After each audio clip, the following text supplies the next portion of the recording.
So we're going to cast this wax mold that I sculpted.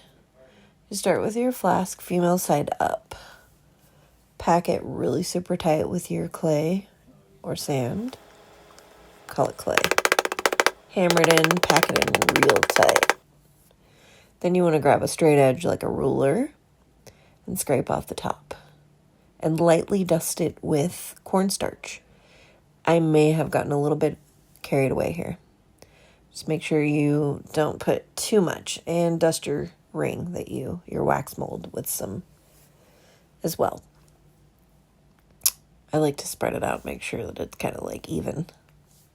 Then you're going to press it down about halfway into the clay. And you're going to put the other half of the flask on top.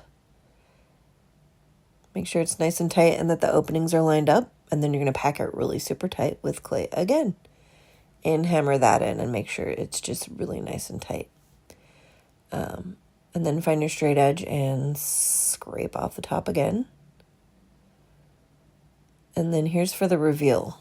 I use the edge of the ruler to open it carefully and slowly.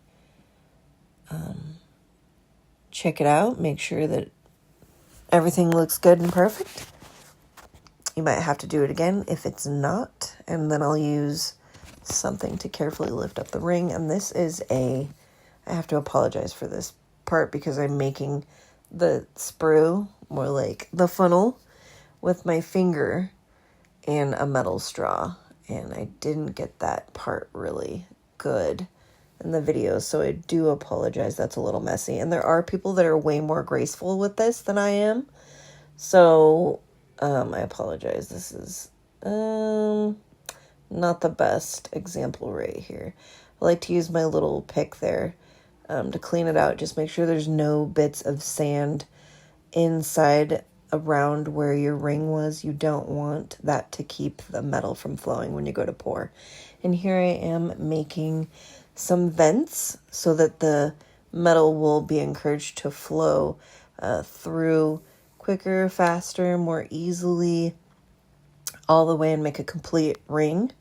So I think this is one of my solder picks or something. I don't remember. It's one of my silverware tools or my silversmithing tools. And I'm just kind of like making these, dragging it out, making holes that go all the way through the bottom. There's my stone. There's my gold. It's a mixture of casting grain and old gold jewelry.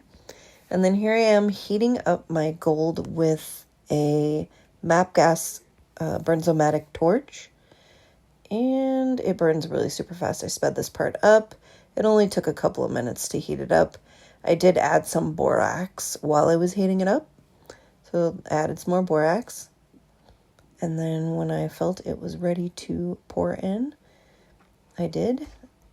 And then here, sometimes I just can't wait. I can't wait to see.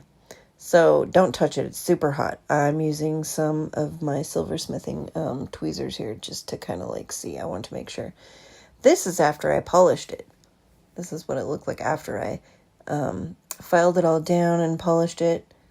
And I think it looks pretty cool for my very first gold ring that I've ever sand cast.